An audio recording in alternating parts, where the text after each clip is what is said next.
Bien-aimés, je vous salue tous au nom de notre Seigneur. Fidèle et une responsabilité de partager la parole. Et le Seigneur nous rassure. Il a dit ne craignez pas, parce que moi-même je mettrai des paroles dans votre bouche. Alléluia. Tout passera, mais la parole de Dieu ne passera pas. Parce que la foi vient de ce qu'on entend, et ce qu'on entend vient de la parole de Dieu. La parole de Dieu est source de notre vie. Amen. La Bible que nous lisons, bien-aimés,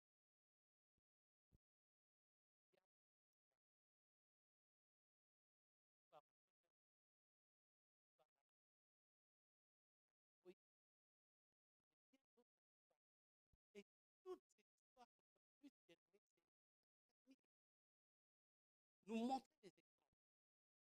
Rien de ce que nous vivons aujourd'hui n'a pas été vécu par tous ceux qui nous ont précédés. Et donc, les circonstances qu'ils ont vécues, bien aimés dans le Seigneur, nous enseignent, nous apprennent quelle attitude nous devons avoir. Ah, les problèmes. Qui n'a pas de problème? Christ lui-même a dit, vous connaîtrez les tribulations. Nous serons toujours confrontés aux problèmes, bien-aimés. Mais quelle est notre attitude face à ces problèmes? Nous venons de chanter ici. Malgré tous mes problèmes, les yeux restent fixés sur toi. Dans les situations difficiles, bien-aimés dans le Seigneur, n'agissons pas comme Pierre. Il a vu le Seigneur marcher sur l'eau. Et le Seigneur lui dit, viens Pierre, viens. Et il a marché sur les eaux. Au lieu de garder son regard sur le Christ, il a considéré les circonstances.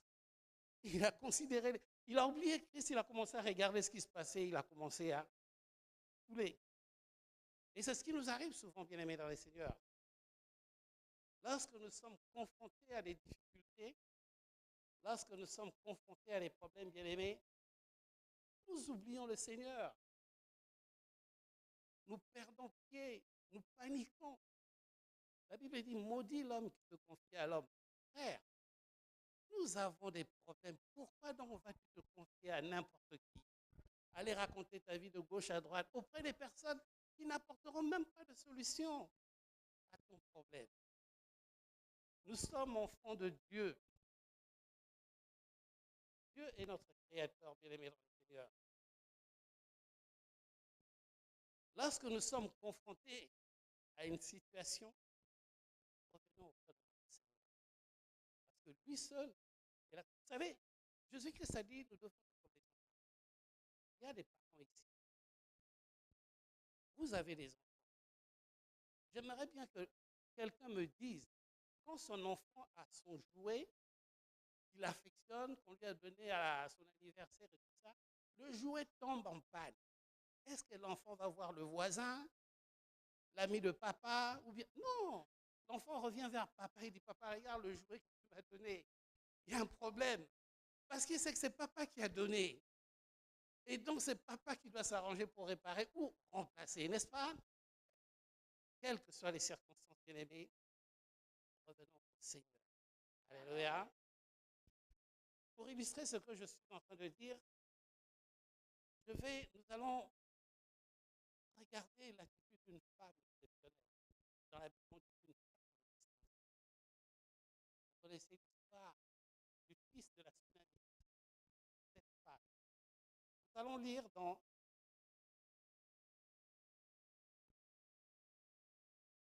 nous allons lire le texte entier parce que toute mon exhortation repose sur l'exemplarité de cette femme. À partir du verset 2 Rois chapitre 4, à partir du verset 8.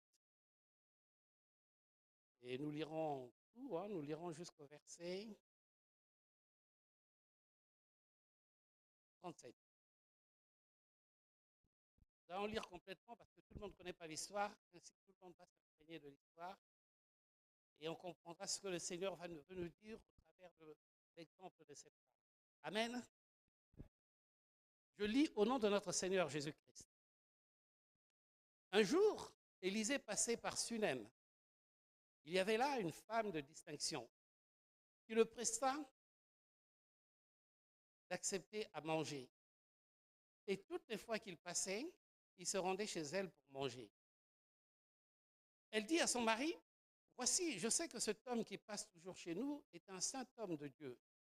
Faisons une petite chambre haute avec des murs et mettons-y pour lui un lit, une table, un siège et un chandelier, afin qu'il s'y retire quand il viendra chez nous. » Élisée, étant revenu à Sunem, se retira dans la chambre haute et y coucha. Il dit à Géasi, son serviteur, « Appelle cette Sunamite. » Géasi l'appela et elle se présenta devant lui. Et Élisée dit à Géasi, « Dis-lui, voici, tu nous as montré tout ce ton passe-temps. Que peut-on faire pour toi? Faut-il parler pour toi au roi ou au chef de l'armée? » Elle répondit, « J'habite au milieu de mon peuple. » Et dit, « Que faire pour elle? » Géasi répondit, « Mais elle n'a pas de fils et son mari est vieux. » Et il dit, « Appelle-la. » Géasi l'appela et il se présenta à toi. Élisée lui dit, « À cette même époque, l'année prochaine, tu embrasseras un fils. » Ça nous rappelle un peu l'histoire de Sarah, ça. Élisée lui dit, et elle dit, « Non, mon Seigneur, homme de Dieu, ne trompe pas ta servante. » Cette femme devint enceinte et elle enfanta un fils à la même époque, l'année suivante, comme Élisée lui avait dit. L'enfant grandit et un jour qu'il était allé trouver son père vers les moissonneurs, il dit à son père, « Ma tête, ma tête. » Le père dit à son serviteur, « Porte-le à sa mère. » Le serviteur l'emporta et l'amena à sa mère, et l'enfant resta sur les genoux de sa mère jusqu'à midi, puis il mourut. Elle monta, le coucha sur le lit de l'homme de Dieu, ferma la porte sur lui et sortit. Elle appela son mari et dit, « Envoie-moi, je te prie, un des serviteurs et une des ânesses, je veux aller en hâte vers l'homme de Dieu et je reviendrai. » Il lui dit, « Pourquoi veux-tu aller aujourd'hui vers lui? Ce n'est ni une nouvelle lune, ni sabbat. » Elle répondit, « Non, non, tout va bien. » L'enfant était né. Elle dit, « Tout va bien. » À son mari, hein. Puis elle fit sceller l'ânesse et dit à son serviteur, « Mène et pars, ne m'arrête pas en route sans que je te le dise. » Elle partit donc et s'est rendue vers l'homme de Dieu sur la montagne de Carmel. L'homme de Dieu l'ayant aperçu de loin, dit à Géasi, son serviteur, « Voici cette Sunamite. Maintenant cours donc à sa rencontre et dis-lui, te portes-tu bien? Ton mari et ton enfant se portent-ils bien? » Elle répond, « Bien, bien, bien, bien. » Même au serviteur du prophète, elle dit, « Bien, bien, bien, bien, ça va, tout va bien. » Et dès qu'elle fut arrivée auprès de l'homme de Dieu, sur la montagne, elle embrassa ses pieds. Géasi s'approcha pour la repousser, mais l'homme de Dieu dit, « Laisse ça, car son âme est dans l'amertume.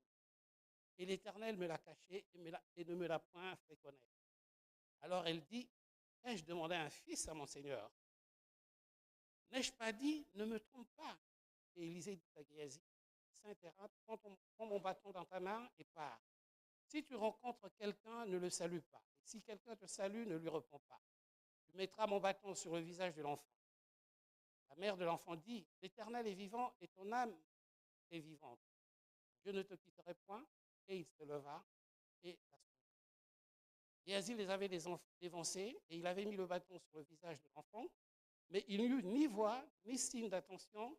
Il s'en retourna à la rencontre d'Élisée et lui rapporta la chose en disant, « L'enfant ne s'est pas réveillé. » Lorsqu'Élisée arriva dans la maison, voici l'enfant était mort, couché sur son lit. Élisée entra et ferma la porte sur eux deux, et il pria l'Éternel. Il monta, se coucha sur l'enfant, il mit sa bouche sur sa bouche, ses yeux sur ses yeux, ses mains sur ses mains, et il s'étendit sur lui, et la chair de l'enfant se retourna.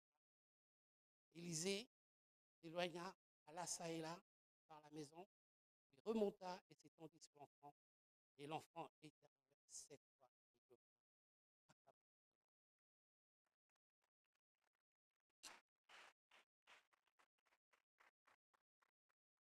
Élisée appela Géasi et dit, « Appelle cette Sunamite. » Géasi l'appela et elle vint vers Élisée qui dit, « Prends ton fils. » Elle alla se jeter à ses pieds.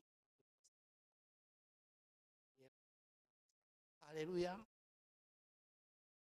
Ce texte, bien aimé dans le Seigneur, nous apprend beaucoup de choses. beaucoup de choses. Avant d'en arriver à l'essentiel, qui consiste donc à l'attitude de cette femme, qui, ayant constaté le décès de son fils, ne se met pas. Elle n'alarme pas tout le quartier. Elle ne se met pas à crier comme une folle. Elle reste sereine. Même pas à son mari, elle ne dira que l'enfant est mort. Je reviendrai sur ça. Mais je veux déjà parler de cette femme. Alléluia. Bien aimé, cette femme, son mari est vieux. Ils n'ont pas d'enfant. Certainement, elle a déjà accepté la situation. Il fut peut-être un temps où elle a imploré le Seigneur pour avoir un fils, mais l'enfant ne venant pas, elle a dit, qu'importe, Dieu ne veut pas me donner d'enfant, qu'il en soit ainsi, cela ne m'empêchera pas d'être heureux. Elle vit sa vie. Elle voit passer l'homme de Dieu régulièrement. Et elle propose à cet homme de Dieu de venir manger sans arrière-pensée. Bien aimé, elle ne le fait pas en se disant, oui, si je fais, j'appelle l'homme de Dieu, j'en profiterai pour lui dire que j'ai toujours aussi d'enfants. Non, elle le fait avec compassion. Un homme de Dieu qui passe régulièrement,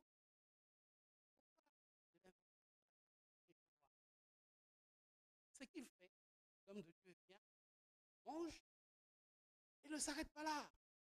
Elle va voir son mari. C'est un homme de Dieu. Il vient, il mange ici, papa. Toi, quand tu te sers à manger, tu manges, après tu peux bien pour digérer.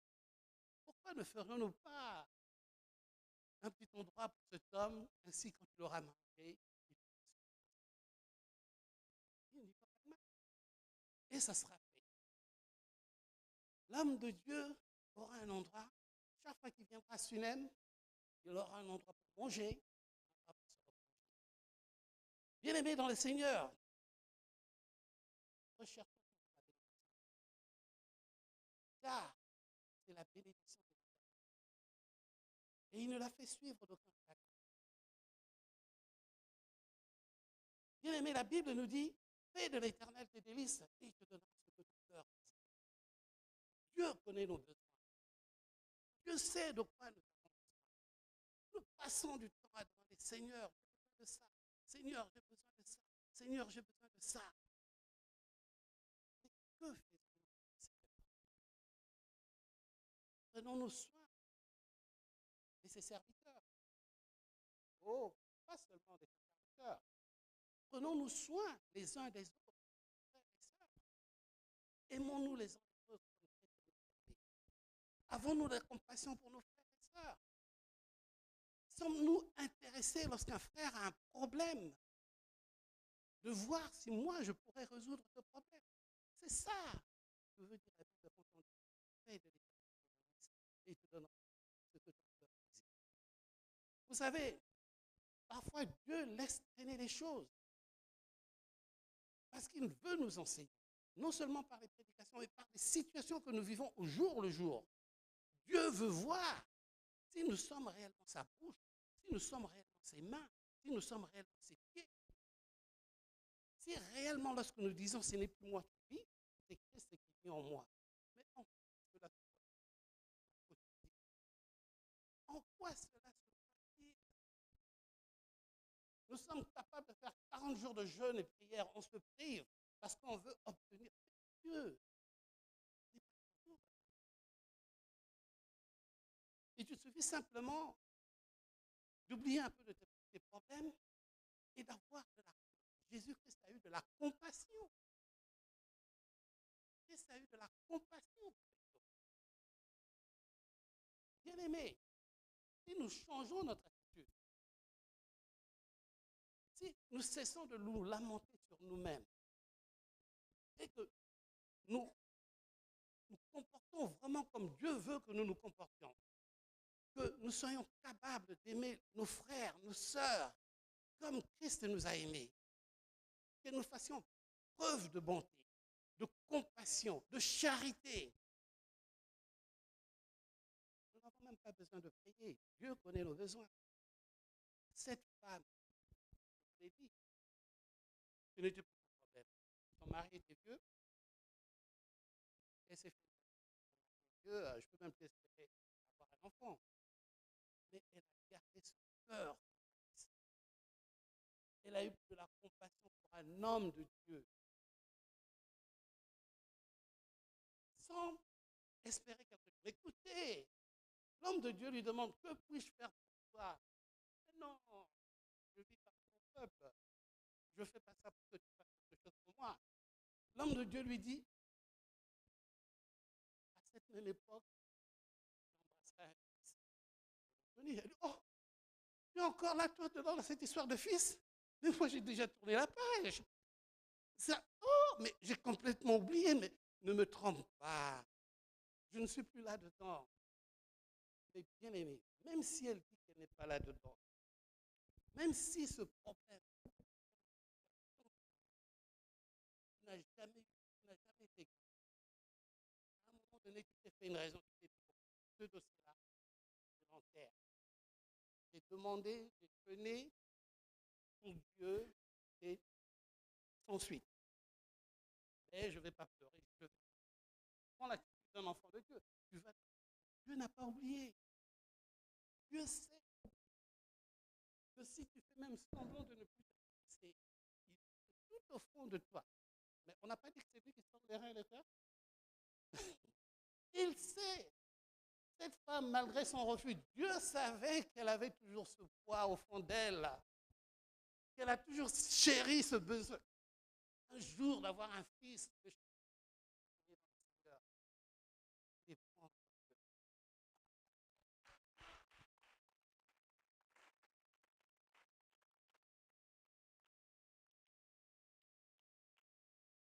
récompense sa bonté, il récompense sa compassion.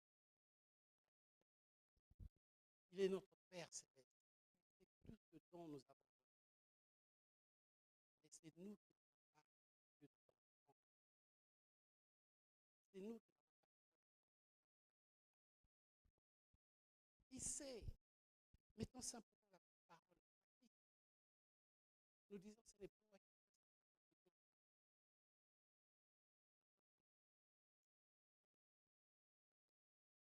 tout au long de cette journée, je veux que Christ qui vit en moi puisse être manifeste et que le monde puisse voir que ce n'est plus moi qui vis, c'est réellement Christ qui vit en moi. Que cela se traduise dans mes actes, mes paroles et mes pensées. Bien aimé, nous croyons que si nous prions pour avoir le pain, nous aurons le pain. Si nous prions pour avoir de l'eau, nous aurons de l'eau. Mais pensez-vous que si nous prions pour avoir une attitude digne de ce que nous sommes, les enfants de Dieu, Dieu ne nous exhorte pas. Le Saint-Esprit qui pour nous ne neutralisera pas tous ces démons qui nous font faire des péchés, qui nous font chuter. Il le fera. Cherchez d'abord le royaume des cieux et tout le reste vous sera donné par-dessus tout. Cherchez d'abord le royaume des cieux, c'est quoi? Je veux être un témoin, un véritable témoin.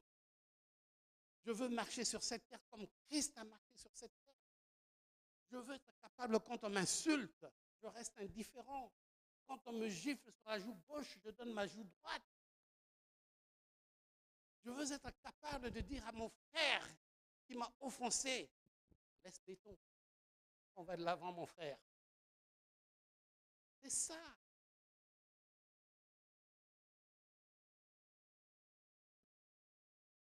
Cette femme nous enseigne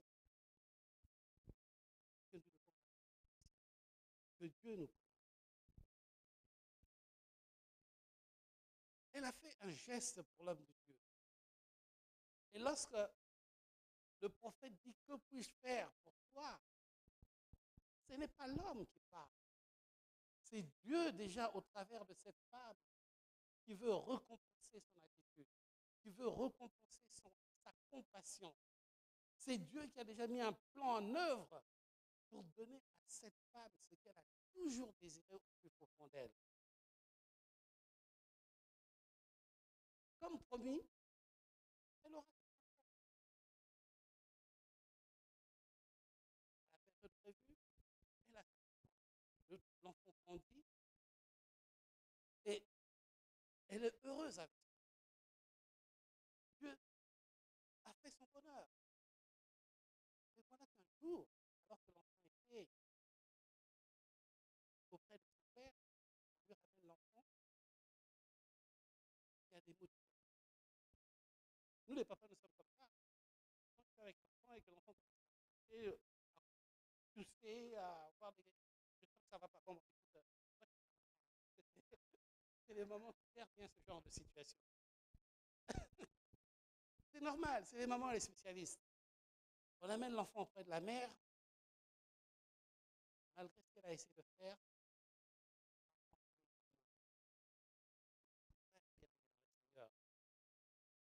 Vous savez, j'ai été en Afrique. J'ai vu. C'est-à-dire que quand quelqu'un meurt, le scandale, vous allez voir une maman qui était douce, elle va faire des cris que vous n'auriez même pas imaginé que ça peut sortir de sa bouche. Et c'est normal parce que le père c'est un enfant. Cette femme, bien aimé, en fait, tout ne peut pas prendre. Tout et tout donc en haut du Père est en qui il n'y a pas de ni d'ombre de quoi. Ça veut dire quoi? Ça veut dire que quand c'est Dieu qui te donne, il t'a donné. Il ne te donne pas aujourd'hui pour demain te reprendre. Il ne te donne pas pour que tu te réjouisses un temps et puis après, il vient pour que tu commences à pleurnicher. Quand il donne, Dieu te donne. Et lorsque tu perds ce que tu as donné, ce que Dieu t'a donné,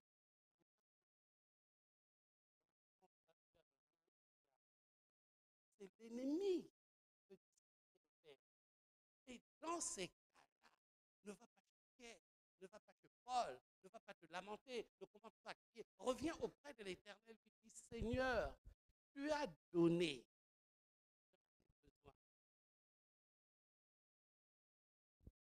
C'était nécessaire. Ça m'a fait plaisir.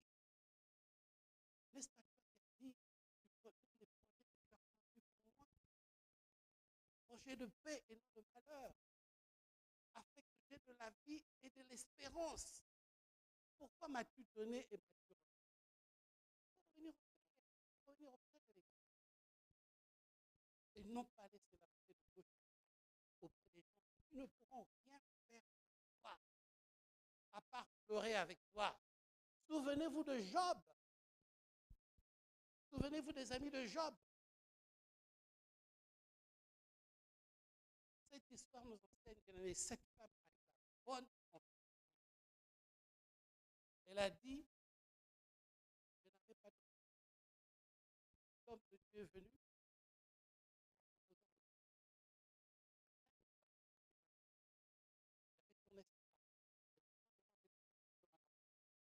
Mais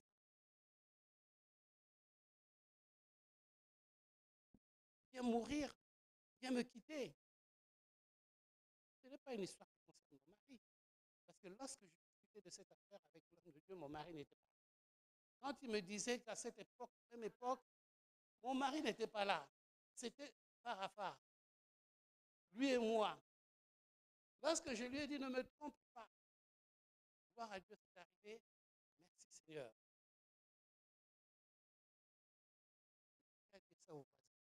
Qu'est-ce que j'ai à traiter de ça avec Géasi? Moi, c'est l'homme de Dieu. Ah, tiens, je me souviens d'une chose. Je lui avais fait une chambre là-haut. Voilà, l'enfant, je vais le mettre dans sa chambre. Et voilà, il prend dans le lit qu'elle avait fait pour l'homme de Dieu. Alléluia. N'est-ce pas merveilleux comme attitude? N'est-ce pas ça la foi? N'est-ce pas ça dire à Dieu, je sais que tu existes, que tu es le rémunérateur de tout ce que je cherche en esprit et en vérité. Tu m'as mis dans cette situation, moi je reviens à toi. Tu es Dieu, tu es mon Père. Je ne vais pas aller chercher à gauche, je vais pas. Elle va chercher l'homme de Dieu. Alléluia. Ne te confie pas aux hommes. Ne va pas te lamenter auprès des hommes. Maudit l'homme qui se confie aux hommes et qui va raconter son malheur à tout va, à tous ceux qui ne peuvent rien faire. Nous devons prendre l'exemple de cette femme. Vous savez, pleurnicher, raconter son histoire de côté à côté. Quand nous parlons, l'ennemi est là, il entend, il voit notre incrédulité et il en profite pour nous enfoncer. Ce n'est pas comme ça que nous avons la solution. Non, faut se souvenir qu'en Christ, nous sommes plus que vainqueurs. Il s'est laissé dépouiller à la croix au mont Golgotha afin que nous ne manquions de rien. Pour ce qui est du malheur, Christ s'est fait malédiction. Être crucifié sur le bois, c'était l'extrême malédiction. Il a accepté de se faire malédiction à la croix au mont Golgotha. Et vous savez pourquoi? Afin que nous puissions jouir pleinement de toutes les bénédictions spirituelles en Jésus-Christ. Et quand donc le malheur arrive, ce n'est pas de Dieu. D'aucuns disent c'est pour nous éprouver. Dieu nous connaît. Et quand bien même c'est pour nous éprouver, il dit à toute épreuve, il prépare toujours le moyen pour qu'on puisse s'en sortir. Donc nous devons avoir l'attitude de cette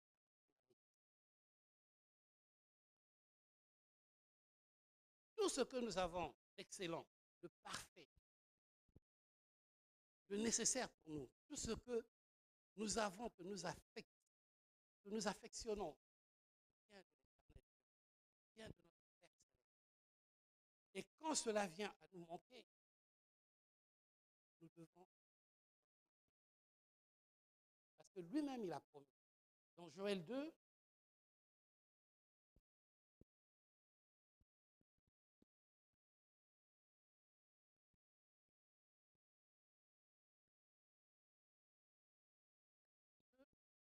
versets 25-27, l'Éternel promet ceci. Joël chapitre 2, versets 25 à 27. Je vous remplacerai les années qu'ont dévoré la sauterelle, le gélec, le asile, le gazam, ma grande armée que j'avais envoyée contre vous. Vous mangerez et vous rassasierez, et vous célébrerez le nom de l'Éternel votre Dieu, qui aura fait pour vous des prodiges, et mon peuple ne sera plus jamais dans la confusion. Dieu promet que tout ce qu'il nous a donné, tout ce qui nous a été volé, tout ce que l'ennemi nous vole, il promet qu'il va nous donner. Mais nous devons faire confiance. Comme les disciples ont fait confiance au Seigneur Jésus-Christ. Lorsqu'il a dit, jetez votre filet à gauche, Pierre a dit, sur ta parole. Sur ta parole.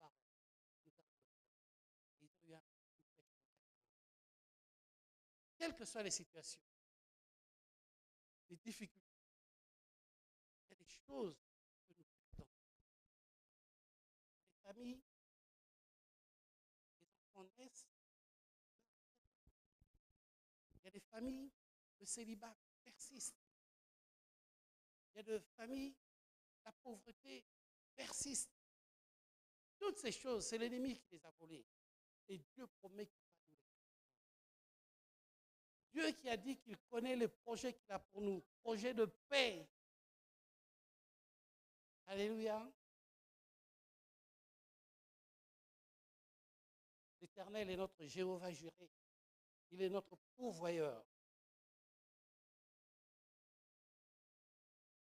Et nous devons toujours avoir dans nos têtes, dans nos pensées, que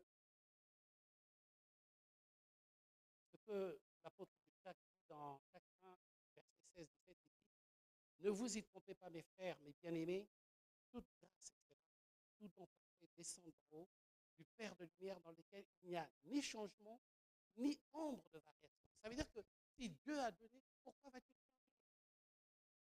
Si Dieu a pourvu, pourquoi fera-t-il des variations? Cela peut arriver, mais ce n'est pas c'est pour nous fortifier. C'est pour qu'il se révèle encore un peu plus dans nos vies, afin que nous puissions lui faire encore un peu plus confiance. Comme je disais tout à l'heure, il a dit, je connais les projets que j'ai formés pour vous, projets de paix et non de malheur, afin de vous donner un avenir et de l'espérance. Un avenir et de l'espérance. Un avenir et de l'espérance. Dieu ne peut pas nous donner un avenir et de l'espérance dans le malheur. Dieu ne peut pas nous donner un avenir et de l'espérance dans la privation. Il est notre Père céleste. Nous devons entièrement lui faire confiance, car il est le Dieu de notre salut. Alléluia. Donc cette femme va donc prendre son enfant,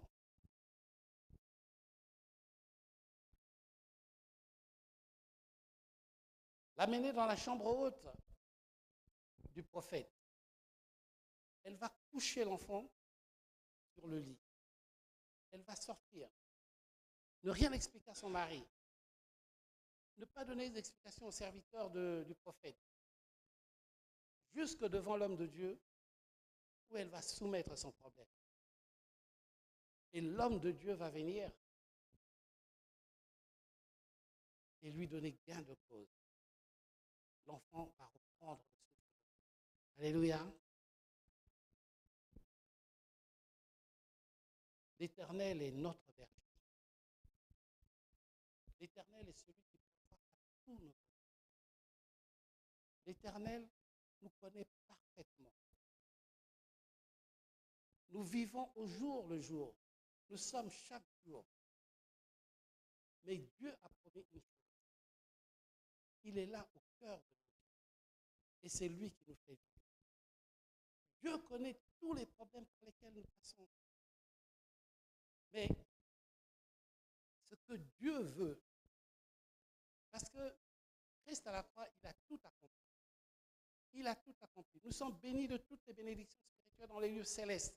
Et ces bénédictions sont là à côté de nous dans le monde spirituel. Dans le monde spirituel.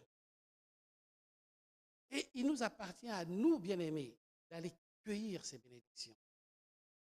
De les sortir du monde spirituel pour les faire rentrer dans notre vie physique. Et cela passe par la foi. La foi à notre Créateur. La foi à celui qui est notre Jéhovah-Jireh. La foi à celui qui nous a promis qu'il ne nous abandonnera jamais. Quand nous traversons les eaux, il dit, il nous tient par la main, il ne permettra pas que nous puissions nous noyer. Quand nous marchons dans le feu, il dit qu'il est là à nos côtés. Il ne permettra pas que nous puissions brûler. Il est notre Père céleste. Nous devons lui faire confiance. Et faire confiance à Dieu, ça commence par des attitudes de foi.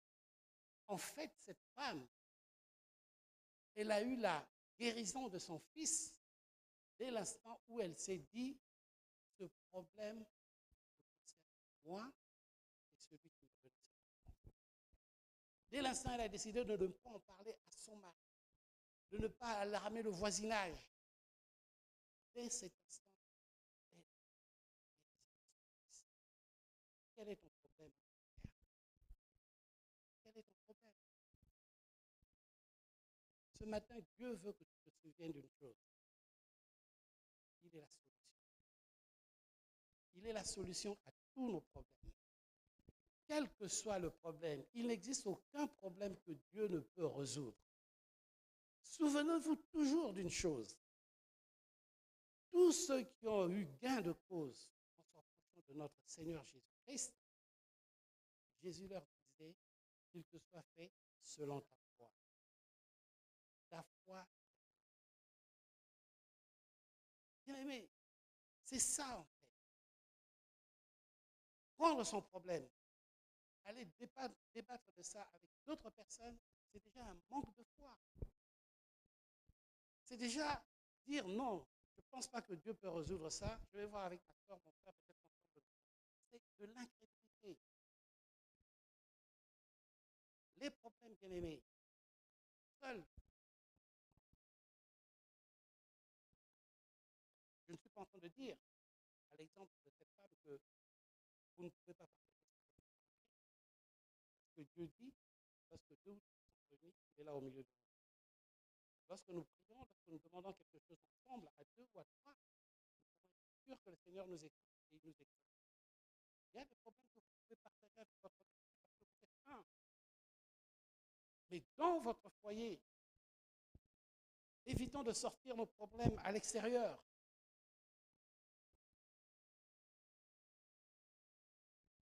On traite nos problèmes dans la cellule familiale. Lorsque le problème persiste, nous avons des serviteurs de Dieu. Dieu nous a établis dans cette église, dans cette assemblée. Et à la tête de cette assemblée, il y a ses serviteurs. Et Dieu agit parfois par l'intermédiaire de ses serviteurs. Lorsque vous n'arrivez pas à avoir le problème, venez voir les serviteurs de Dieu. Parlez de votre problème avec les serviteurs de Dieu. Et là, la prière des hommes de Dieu, comme ici celle du prophète Élie, produira son effet. L'erreur, c'est d'aller raconter sa vie, ses problèmes de gauche à droite. Et l'ennemi se rit de vous. Oui, parfois vous croyez que vous racontez votre vie à un ami parce que c'est un ami. Non seulement il ne vous donnera pas de problème, mais dès que vous aurez le dos, il ira raconter votre problème à un autre ami, à lui qui est très proche de lui. Pourtant, tu lui as dit, non, parle à personne, hein, que ça reste entre nous, je ne veux pas que toute la vie sache. Mais lui aussi, il a un ami très proche à qui il ne cache rien.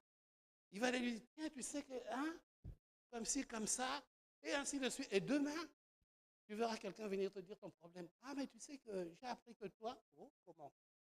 Et le problème n'est toujours pas. Soyons ça. Soyons enfants de Dieu. Nous avons un Père qui nous aime. Un Père qui veut que nous lui fassions confiance. Un Père qui ne demande qu'une chose. En toutes circonstances, nous ayons le regard tourné, les mains tendues vers nous. Notre espérance en lui. Et il ne reste jamais indifférent à nos problèmes. Alléluia. Je conclurai avec le verset que j'ai lu tout de suite dans Jérémie 29, 11. Lui-même dit ceci.